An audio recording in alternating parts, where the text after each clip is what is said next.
Welcome to Eric Unfiltered. I am your host, Eric, a Gen Xer from Connecticut, where I get into local and national news, politics, and culture. No topic is off limits, no feelings are spared. No mainstream sugar-coated BS here. Thank you for tuning in. Now let's get on with the show.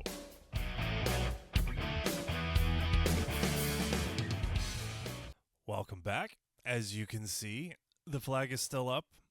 No reason. Yeah, no reason at all. No, only because over this past weekend, the United States military, joined with Israeli military, but the American military, the baddest motherfuckers on the planet, yeeted the head goat fuckers of Iran off the face of the planet.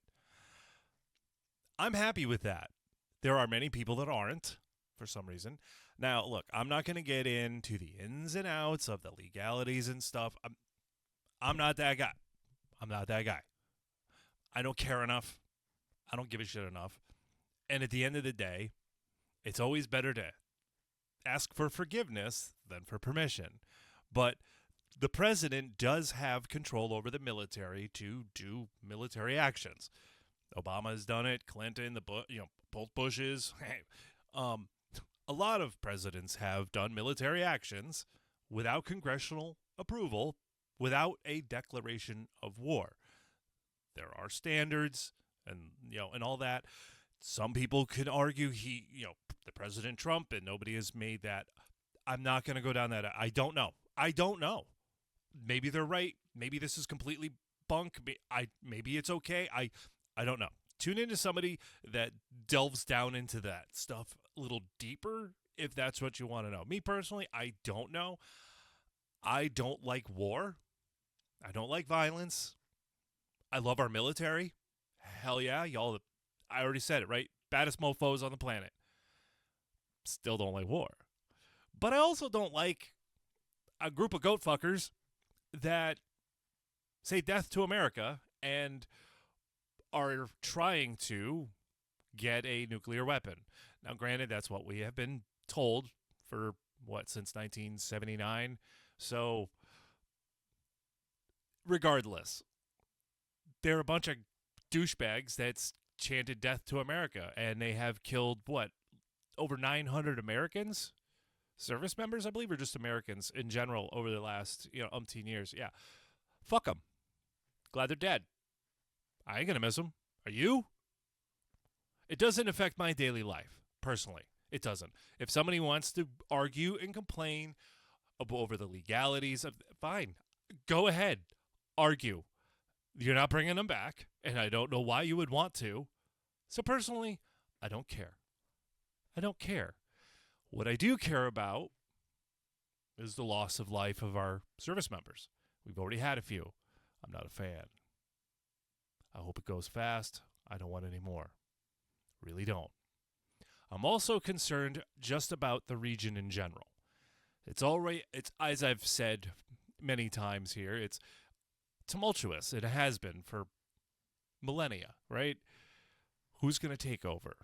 Is there going to be civil war there? How much more violence will there be? If America pulls out of there and we don't leave boots on the ground, who's going to step in? The UN's already pissed. Fuck them. But who's going to step in? Israel? I'm not going to get on the train of the anti-Israel group. I don't care enough. I don't. I am not a fan of what I'm hearing in regards to Trump saying we had to go in, because I keep hearing that Israel was basically going to jump the gun and they were going to make the first strike. And then all hell would break loose, I am sure, because everybody in the region hates them. So who knows what would have happened if they made the first strike. We make that first strike, less people are more apt to jump in on the dog pile, right? So I'm not a fan of, if that's the case, of little brother picking a fight with someone down the street and big brother going, here we go again. I got this. If that's the case, I'm not a fan. Because why are we getting pulled around geopolitically by the dick by some other country? And I don't care who that country is. I don't care what their flag is. I don't care. I don't care. I don't care if it's Brazil. I don't care. It could be Pango Pango. We're America. Nobody should be pulling us around geopolitically. No. We have our own problems here at home, and then we can, do whatever elsewhere. But yeah, I'm not a fan of that if that is indeed the case. Don't send me links to research. I'm not going to do it because I don't care enough. It doesn't affect my daily life. Like I said, I'm just not a fan of that if that's the case. I hope things go well, but we do have quite the history of, bombing brown people and fucking things up. So hopefully things go better. Here's to hoping. Okay, on to I have two more stories I would like to cover. This next one, if you have kids in the room, I'm going to give you a few seconds as I bring it up so I can read it to kindly pause this and continue listening later or shuffle them off. Put the headphones on them. Not connected to this, though. Okay, now that that's done. All right, this next story is out of Miami, Florida. This is kind of infuriating, yes, but what's that machine that, when you chop down a tree and you got like the branches and stuff, what's the thing that you shove those in that makes it a little, keep that in mind. Okay, on June 18th, 2025, my wife's birthday, a 12-year-old girl was allegedly kidnapped and raped in the Green Haven Project Community Garden in Miami's Overton neighborhood while walking home from a friend's house. According to police reports, 13-year-old Nelson Nunez, age at arrest. Now, I'm going to pause there. You may be going, wait, 13-year-old rape? And his name is in the article. Yes. Yes, it is. That is unusual. But it is. 13-year-old Nelson Nunez, age at arrest, grabbed the victim, allegedly, and dragged her to a couch in the garden where he raped her for approximately 30 minutes while 12-year-old Josiah Jones and then 14-year-old Xavier Tyson, now 15, restrained her arms and legs. She was 12. Jones allegedly placed rocks in the girl's mouth to prevent her from screaming. The assault ended when the boys heard the victim's father calling her name and fled the scene. The three boys were initially arrested the following day on juvenile charges, but were later indicted by a Miami-Dade County grand jury on February 25, 2026, and charged as adults. That would be why we have their names. Nelson Nunez, 13 at the time of the incident, now approximately 14, doesn't have his birthday, allegedly the primary perpetrator who raped the victim while the others restrained her, was charged with sexual battery on a minor by a minor, kidnapping, and related offenses including sexual battery with serious injury. Josiah Jones, 12 at the time, now 13, again, doesn't have his birthday, allegedly restrained the victim and placed rocks in her mouth to silence her screams, charged with aggravated battery, false imprisonment, sexual battery, and related offenses. Javier, or whatever, I don't care. Fuck that guy. Tyson, 14 at the time, now 15, allegedly helped restrain the victim, charged with sexual battery, false imprisonment, lewd and lascivious conduct with a child, and related offenses. Jones and Nunez appeared in bond court on February 26, 2026, where they were ordered held without bond. Tyson has an outstanding warrant and has reportedly moved out of the state. Tyson, the 15-year-old, already had an outstanding warrant. Fantastic parenting. Okay, where was I? Let's see. Not guilty pleas were entered on behalf of Jones and Nunez during the March 2nd, 2026 court hearing. A judge ruled on March 2nd, 2026 that Jones would remain jailed. Jones's mother shouted outside the courthouse after the March 2nd, 2026 hearing, "It's not true, he's only fucking 12. Lady, you may not want to believe that your boy has done this. Granted, it has been alleged. He has not been convicted. I get you don't want to believe that he did this. I hope he didn't." His father, Mervyn Jones, spoke to media, including Local 10 News, outside court, calling the allegations false and bogus. I get it. He's the dad. I get it. I wouldn't want to believe my boy would do that. I can tell you one thing.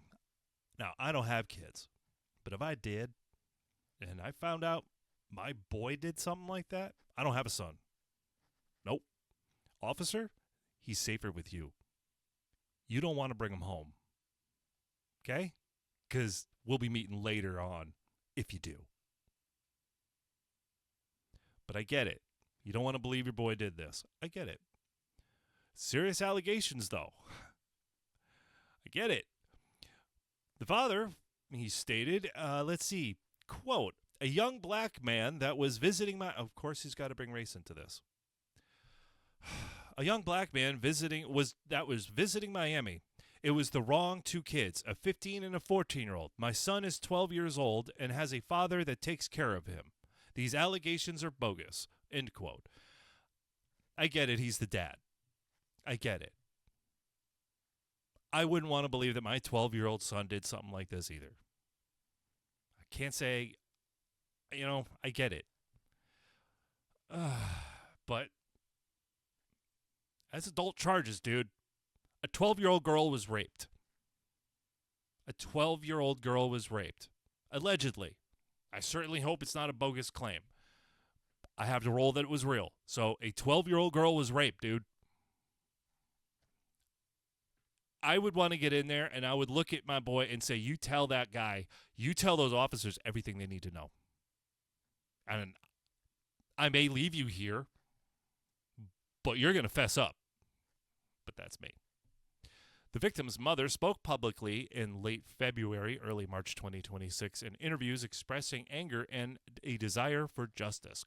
Quote, "I'm upset. I'm angry. I don't care if they get 10, 20, 30, 40, 50 years, 100 years. I'm going to always feel like it's not enough." End quote. Amen, brother. Or mother. Amen. Amen. This 12-year-old girl, her innocence, gone. Gone. The act of sex is supposed to be a beautiful experience. Sure, the first time's going to be awkward, right? We've all been there. But it's supposed to be a beautiful experience between two people, right? It's supposed to be. At least, first few times, right?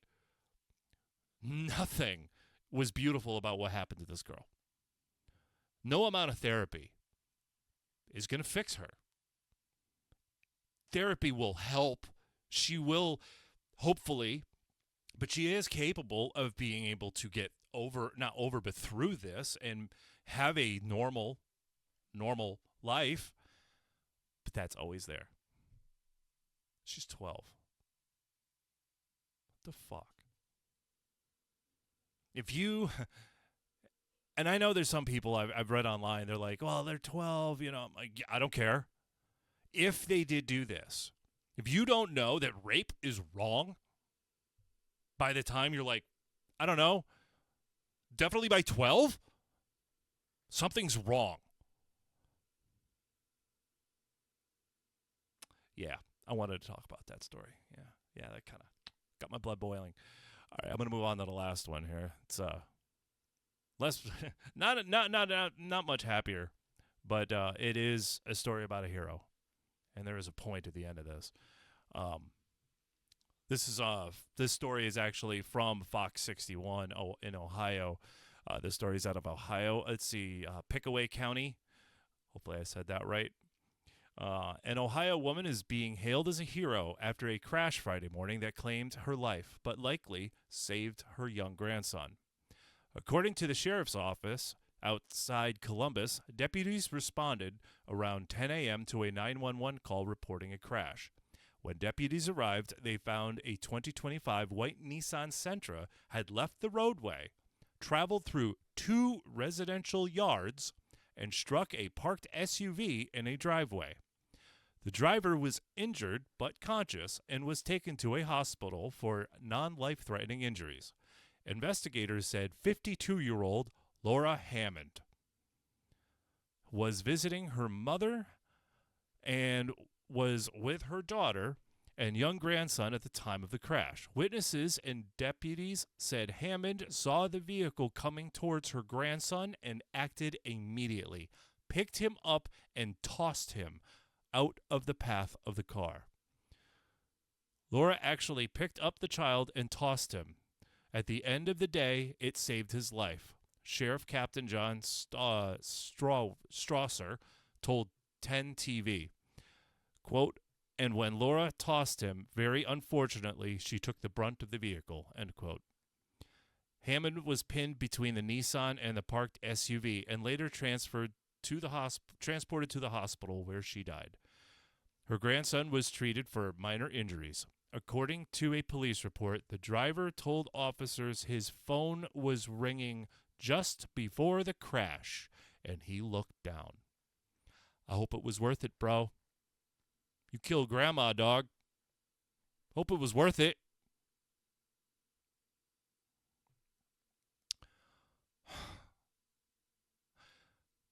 The Ohio State Highway Patrol obtained a search warrant for his blood to determine whether alcohol or drugs were a factor. Results could take 6 to 8 weeks. Strasser called Hammond's actions very heroic and said her quick thinking likely saved her grandson's life. Quote, Laura Hammond is a hero, an absolute hero. She risked her life took her life to save her grandson's. End quote. Hammond leaves behind a husband, 3 children, and 2 grandchildren. Neighbors who spoke to 10 TV off camera also described Hammond as a hero and said they hope the tragedy serves as a reminder for drivers to slow down and stay alert. Hear, hear. Bro, Grandma didn't have to be a hero today. Your phone's ringing. Why are you looking? You're driving, right? What are you doing? Hit the button on your steering wheel or your dash. If you don't have Bluetooth, what are you doing? Unreal. That's sad, dude. That's just sad. Well, I think I'll wrap that up there. Pretty happy note. Spring is on the way. There you go. Spring is on the way. Pollen season. Love it. But at least it'll be warmer. Okay, well, if you like this episode, please give it a like, share, all the internet stuff. If you want to follow my shenanigans on X, you can follow me at Eric Not Sorry, or on Facebook at Eric Unfiltered Podcast. I think that's pretty much it. Yeah, I don't use anything else. Cool. So thank you for watching. Take care.